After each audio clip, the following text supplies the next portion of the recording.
Ayan, so magandang umaga po sa lahat. So, bago po tayo magsimula, tayo po ay manalangin. Let's keep our presence with the Lord. Lord, we welcome you this morning. Panginoon, salamat po, Panginoon, sa bagong araw na binigay mo. At sa pagkakataon, Panginoon, na muli kami makalapit sa iyo, Lord. We acknowledge, Panginoon, na apart from you, Panginoon, we are nothing. But with you, all things are possible, Panginoon. Holy Spirit, fill this place with your presence, Panginoon. Prepare our hearts and minds, Panginoon, para tumanggap ng iyong mga salita. Alisin mo, Panginoon, lahat ng distractions, ng worries, ng doubts, Panginoon. At bigyan mo kami, Panginoon, ng puso na handang magpakumbaba, Panginoon, at sumunod sa iyo, Panginoon. Nagpapasalamat kami, Panginoon, sa bagong buhay na binigay mo sa amin ngayong umaga, Panginoon, sa kalakasan, Panginoon. Panginoon, we believe, Panginoon, you are taking us, Panginoon, sa next level, Panginoon. Kaya ngayon pa lang, binubuksan na namin ang puso namin, Panginoon, sa mga salita mo, Panginoon, sa iyong mga correction, Panginoon, sa iyong mga pangako, Panginoon. Nawa ngayong umaga, Panginoon, speak to us clearly, Panginoon, and let your will be done in our lives, Panginoon. And Panginoon, pinagpipray po namin ang Christ-likeness, ang concentration, Panginoon, ang intimacy kay God, Panginoon. Lord, palaguin mo kami, Panginoon, sa kabanalan at po sa relasyon namin sa iyo, Panginoon. Turuan mo kami, Panginoon, na madisiplina ang aming mga sarili namin, Panginoon, by our prayer and fasting, Panginoon, at sa aming devotion, Panginoon, at hayaan mo, Panginoon, na yung testimony namin, Panginoon, ng aming buhay, yung mga magandang ginawa mo sa amin, Panginoon, is nakarating, Panginoon, sa aming mga pamilya, sa aming mga katrabaho, Panginoon, at sa aming mga church, Panginoon. We represent you well, Panginoon. May represent namin ng ayos ng madala namin sila sa inyo, Panginoon. Lord, alisin niyo po lahat ng mga bagay na pwede pong mga hadlang, Panginoon, sa aming intimacy sa iyo, Panginoon. Strengthen us, Panginoon, na lumakad na may purity, Panginoon, na lagi may makapagkumbabang puso at matutong sumunod sa iyo, Panginoon. We pray also, Panginoon, sa discipleship and multiplication, Panginoon. Lord, strengthen mo po, Panginoon, ang bawat cell group, Panginoon, at gawin mo fruitful ang bawat leaders, Panginoon. Bigyan mo po ng vision, Panginoon, at ng compassionate heart, Panginoon, ng passion, ang bawat leader na magtitrain ng disciples, Panginoon. Nawa, I declare, Panginoon, every cell group magkakaroon, mag-raise up ng new leaders, ng leaders of leaders, Panginoon, na may puso, Panginoon, para maglingkod sa iyo, Lord.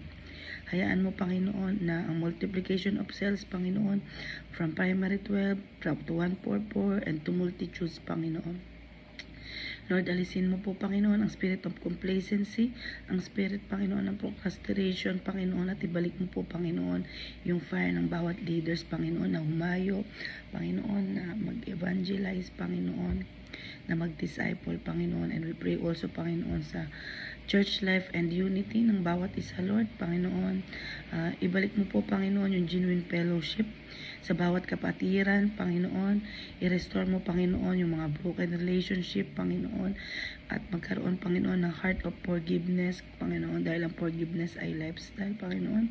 Tulungan mo kaming maging one body, Panginoon, with one vision and one heart, Panginoon. Dahil we believe, Panginoon, na binigyan mo kami, Panginoon, ng iba't ibang talents, ibang skills, Panginoon, at pinag-unite mo kami ng isa, Panginoon, upang maging powerful kami sa pag-advance ng kingdom mo, Panginoon. And Panginoon, remove any jealousy, any spirit of division, and any offenses, Panginoon, sa aming mga simbahan. In the name of Jesus, Panginoon, and let your love, Panginoon, yung humility and reconciliation, Panginoon, ang laging mangibabaw at patience, Panginoon, sa aming mga puso, Panginoon. And we pray, Panginoon, sa pastors, leaders, and ministry heads, Panginoon. May you cover them, Panginoon, with your precious blood, ng anointing, ng wisdom, Panginoon, lalong-lalo na, Panginoon, sa pagdidecision making, Panginoon. Bigyan niyo po ng lakas ang aming mga pastors, lalong-lalo na po, Panginoon, yung kanilang pamilya, Panginoon, kanilang kalusugan, Panginoon, at lalong-lalo na, Panginoon, sa kanilang finances, Panginoon. Preserve every marriage, Panginoon, and every household, Panginoon. In Jesus' name, Panginoon, protect them, Panginoon, from any burnout, Panginoon, discouragement, Panginoon, and any attacks of the enemy, lalong-lalo na po, Panginoon, sa pamilya at kalusugan. In Jesus' name, Panginoon, may you always empower them to lead with servant heart, Panginoon, and courage, Panginoon. We are praying also, Panginoon, sa healing, restoration, and breakthrough, Panginoon, Lord. Mag-release ka po ng healing sa may mga sakit, financially, physically, Panginoon, mentally, emotionally, at lalong-lalo na, Panginoon, sa spiritual, Panginoon.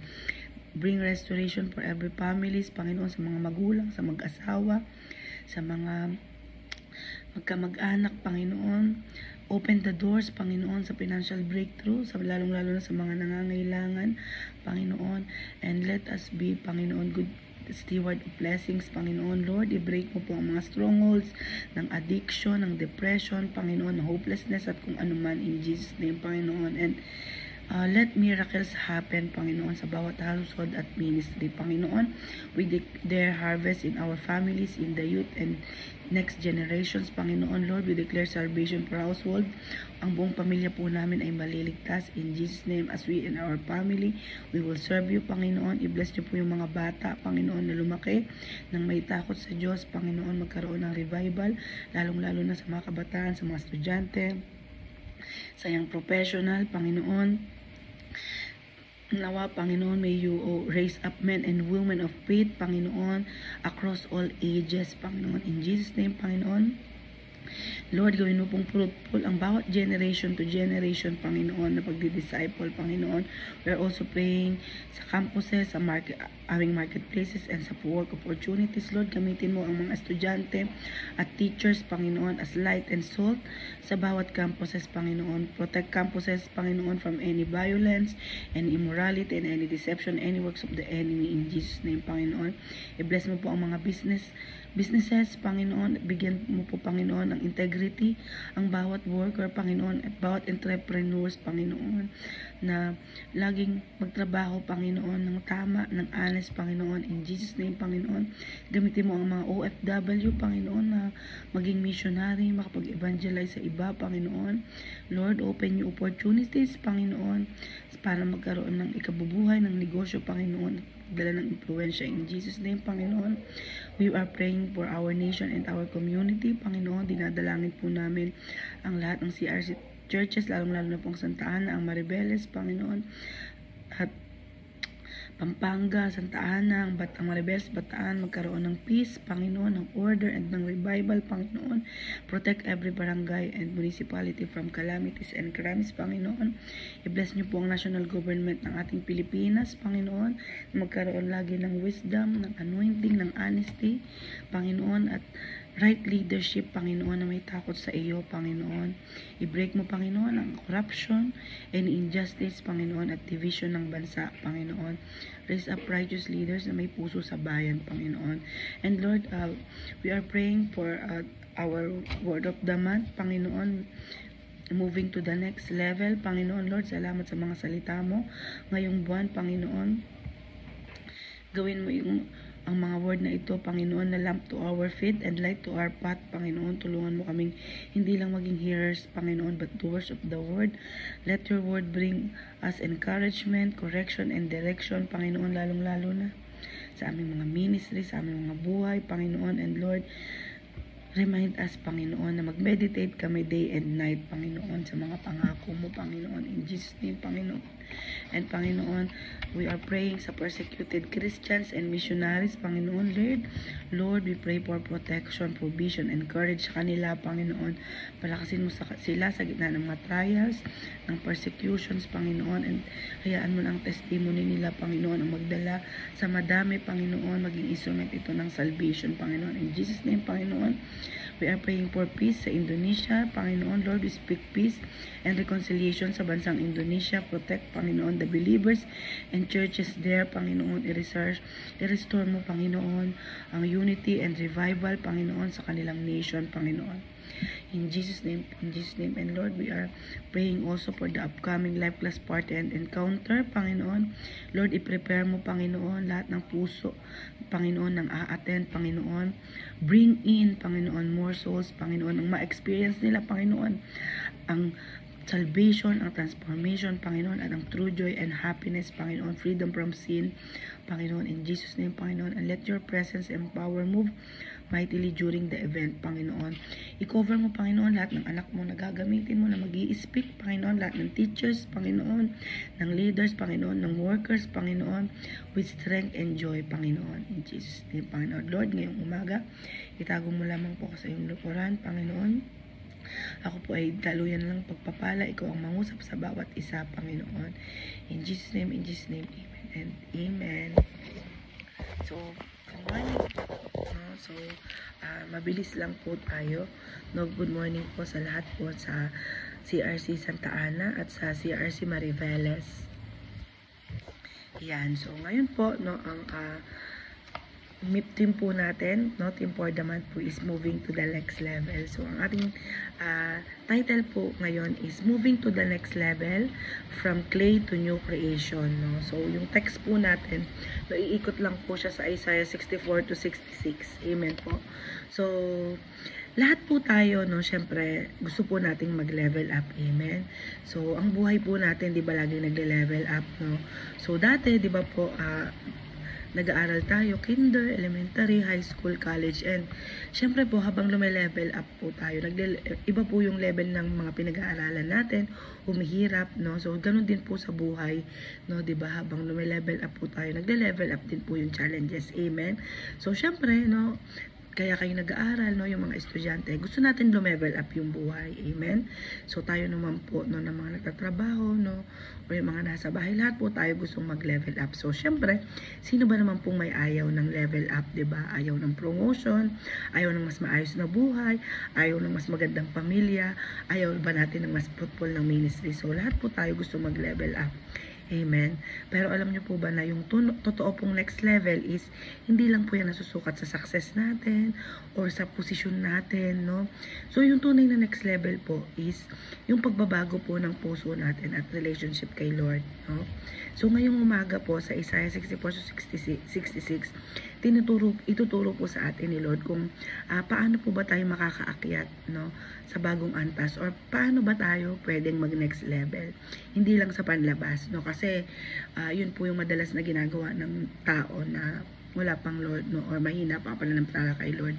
Madalas kasi focus po tayo sa pag-level up ng sarili natin, ng physical natin, pero nakalimutan natin i-level up yung panloob natin, So, yung mga tao po sa Israel, noon, where alam na po natin na they are broken and desperate. So, sa Isaiah 64 po, di ba, they cry out to God, nag-confess sila, sabi nila, Lord, we are just clay, you are the potter, Kasi yung mga Israelites, they are longed for God's mercy and presence. Pero si Lord, sumagot siya sa Isaiah 65, Nangako siya ng new heaven and new earth, Ibig sabihin, fresh beginning, para sa mga taong naging nanatiling faithful sa Kanya. So, kaya sa Isaiah 66, di ba, ni-remind niya na yung true worship, hindi lang yan yung mga ritual na ginagawa natin, yung nagsisimba, hindi lang doon nakikita yan na nagsisimba ka tuwing linggo, nagsisel group ka, nakikita po yun kung meron ka po bang humble heart, at may takot po sa mga salita niya. Amen? So, ngayong umaga, mag-share po ako ng 3 steps para po makapunta po tayo sa next level, para ma-next level po yung humility natin, yung hope natin, tsaka holiness. So, number 1 point po is submit to the potter. So, paki-comment po, submit to the potter. So, sabi po sa Isaiah 64:8, we are the clay, you are the potter. We are all the work of your hands. Amen? So, kagaya daw po ng clay, tayo daw po is fragile. When we say fragile, diba, yung mga parcel natin may nakalagay fragile. Pag madaling masira, madaling mabasag, So, tayo po para tayong clay, madaling masira, madaling mabasag, at walang form kung walang potter. Amen? So, tayo po ang clay, si Lord po ang potter. So, ang ginagamit niya po na destiny helper natin para po ihulma tayo kung ano tayo ngayon is yung ating mga pastors and cell leaders. Amen? Kaya kung may cell leaders ka dyan, i-comment mo nga, sabihin mo, cell leader, salamat sa pag-guide sa akin. no? Salamat kasi hindi mo sinukuan. Amen? So, nagpapasalamat po ako sa mga taong hindi sumuko sa akin. Mula pa po sa aking unang sa leader, kay Ma'am Joy, hanggang sa ngayon ko po sa leader, kay Pastor Roxanne, no, at sa aming buting pastor, Pastor Jay, na nagtsatsagang hulmahin ako. Amen. So, syempre po, kapag po tayong mga tao is naging resistant po tayo sa hulma ni Lord or sa paghuhulma niyang ginagawa sa atin, hindi po siya makakagawa ng new creation sa atin. Amen. So, kung tayo po is hindi nakikinig sa leader natin, wala po tayo obedient heart, paano po tayo magbabago? Amen? Yung next level po, nagsisimula po yan sa humility and surrender. No? So, dapat hayaan natin si Lord na i-break yung mga dapat i-break sa atin, no, sa ugali, no, sa kung ano man yan na ginagawa natin hindi maganda, hindi nakakalugod kay Lord, na i-reshape yung character natin, no, and i-remake tayo. Hayaan natin si Lord. Kaya nga po, di ba, may lordship, no? Let God will be done in our life. So, para nga po tayong clay, di ba, yung clay, no, bago maging paso yan, di ba, pinuputol muna yan, tapos pinipisil-pisil, tapos di ba, pinapaikot sa wheel yung ginaganyan, no? Para bago siya maging buo, bago siya maging perfect na fat. Amen? So, kagaya rin po natin, minsan, mahirap, no? Pagka nire-reshape tayo ni Lord, no? Binibreak siya sa atin. Masakit, di ba? Lalo na kung nakasanayan mo yung gawin, no? Pero, lagi po natin tatandaan na may magandang plano ang Pater, which is si Lord, no? May magandang plano siya sa atin, kaya niya tayo nire-reshape. Amen? So, next level begins when we let God reshape us. So, paki-comment po. Next level begins when we let God reshape us. So, hayaan po natin si Lord, no, na i-reshape tayo. Hayaan po natin yung mga tao na ginamit ni Lord na i-reshape tayo, na i-reshape tayo. Amen. Kagaya po ng ating mga cell leader. So, minsan sabihin mo, ano ba tong cell leader ko? Lahat na lang pinakailaman sa buhay ko. Kasi po, sila po yung anointed people na pinadala sa atin ng Lord. Para po tulungan tayong i-build yung character natin at kung sino tayo ngayon. Amen. So, number 2 points ko po is, hold on to God's new promise. No, sa Isaiah 65:17, tsaka po sa Isaiah 65:24. Sabi po doon, I will create new heavens and new earth. So, sa 24, before they call, I will answer. While they are still speaking, I will hear. So, si Lord po, no, siya po yung Lord ng bagong simula, no, di ba nga? Sabi niya, new heavens and new earth. So, hindi siya nananatili, na nakatingin sa dati nating buhay, sa past failures natin, kung sino tayo dati. No, kasi nga po may hinanda na siyang new heavens and new earth. Nakita niya yung puso natin. So, ikaw, kung nakatingin ka pa rin sa past mo, iwan mo na yan, no? Amen? Mag-hold ka sa mga panghawakan mo yung mga pangako ng Diyos sa'yo. Amen? A fresh season for His people. Yung ibig sabihin ng new heavens and new earth. So, ang next level, hindi po yan nangangahulugan na mag-expect ka ng greater tomorrow. Ang next level po, nangangahulugan po yan na dapat nag-expect po tayo ng greater tomorrow kay Lord. Lalo na kung nagpapabago tayo. Amen? So, bago pa natin hingin, di ba yung mga bagay, may sagot na siya. Amen po. So, bago pa tayo lumapit, narinig na niya. Diba sabi, before they call, I will answer. While they are still speaking, I will hear. No, alam niyo po, hinihintay lang tayo ni Lord na lumapit sa Kanya. No, lagi po siyang nakikinig sa atin. So, wag po tayong ma-stuck sa nakaraan. No, kung nalugi ka sa negosyo mo, dati kang makasalanan, ito yung buhay mo dati, lumapit ka kay Lord, nawala ka, nanlamig ka, no, huwag po tayo ma-stuck doon. Live for today. Amen? Yung sakit mo, kung ano man yan, yung pagkatalo mo, pagkukulang mo sa Panginoon, no? Hindi po yun yung huling kwento mo.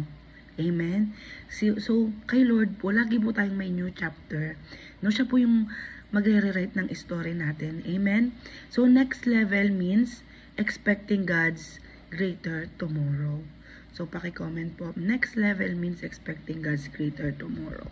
Amen po. So, lagi po natin panghawakan yung mga pangako sa atin ng Lord. Huwag po tayong mag-dwell sa ating mga past experiences. No? Amen. So, number 3, dito na po yung last points ko. Ito po is live with humility and reverence. So, ito din po yung takeaway ko na live with reverence nung meron po kaming na-invite na speaker galing si SLG, no, si Brother Atong, no, Hilario, no. Ayun po, sabi niya, tinitreat daw nila yung pastors nila, yung leaders nila with reverence. So sa Isaiah 66:2, these are the ones I look on with favor, those who are humble and contrite in spirit and who trembles at my word. So ang hinahanap daw po pala ni Lord, hindi yung may malalaking offering, no. Yun din po yung sabi niya, dati akala ko okay na ako kasi hindi naman ako sira sa tithes and offerings. Okay na, akala niya para daw na okay na siya kasi nagta-tithes and offerings naman siya, no. Pero kailangan pala niyang i-treat yung pastors niya with reverence, no. Yung parang mag-overflow na lang sa kanya yung pagmamahal niya sa Panginoon, no. Kasi hindi nga daw po importante yung outward na performance na ginagawa natin. Nagsisimba ka kada linggo, nagta-tithes and offerings ka, pero kailangan po pala meron tayong laging humble heart at meron tayong takot sa mga salita niya. So ang tunay po na next level favor para po sa mga taong marunong magpakumbaba at marunong sumunod kay Lord. So yung reverence po, ano po yung reverence? Diba? Yung may respeto, may pagsunod, no? At kinikilala po natin na si Lord po yung Diyos natin, na kung wala siya, wala tayo, no?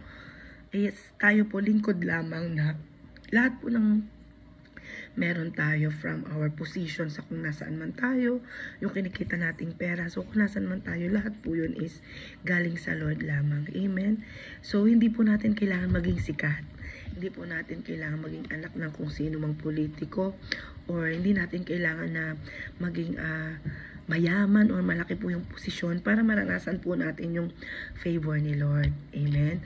So basta po may puso ka na may respeto at obedience kay Lord, no, doon po darating yung tunay na level up sa buhay mo, yung promotion.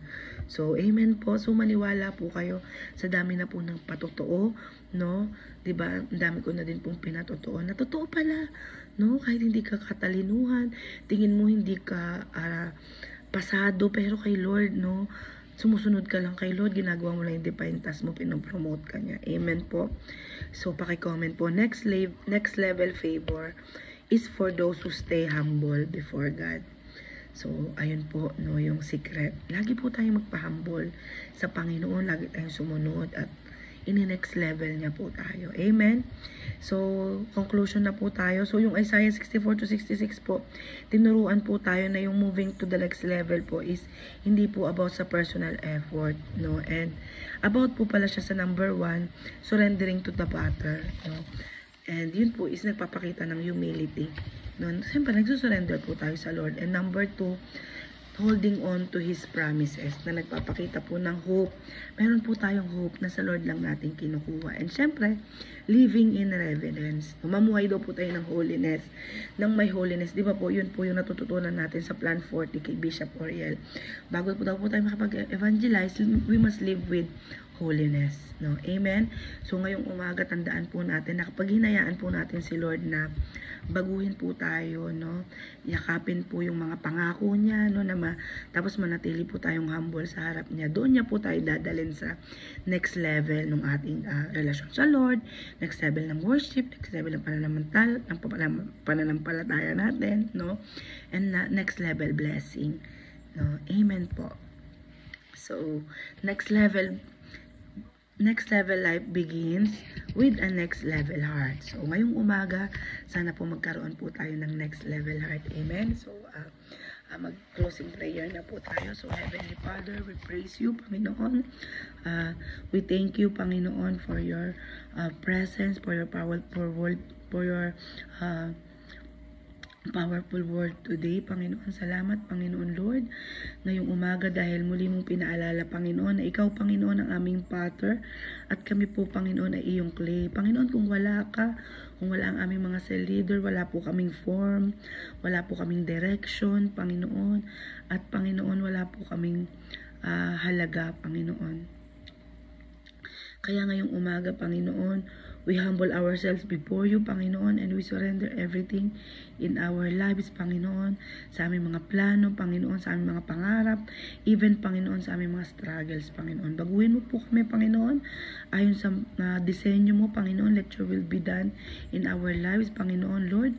We also hold on, Panginoon, sa mga pangako mo. Sabi nga sa Isaiah 65, Panginoon, na may new heavens and new earth, Panginoon, na may bagong simula para sa aming mga anak mo, Panginoon. And ngayon, pinipili namin na hindi kami magiging stuck sa aming mga past failures, sa aming past pain, sa aming past disappointments, Panginoon. But ngayon, pinipili namin, Panginoon, na i-look forward yung greater tomorrow na hinanda mo para sa amin, Panginoon. Salamat dahil bago pa man po kami tumawag, narinig mo na kami.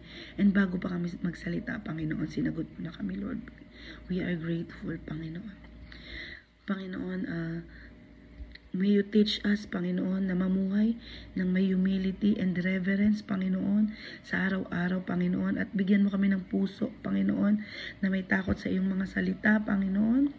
Ng isang puso, Panginoon, na laging handang sumunod, Panginoon.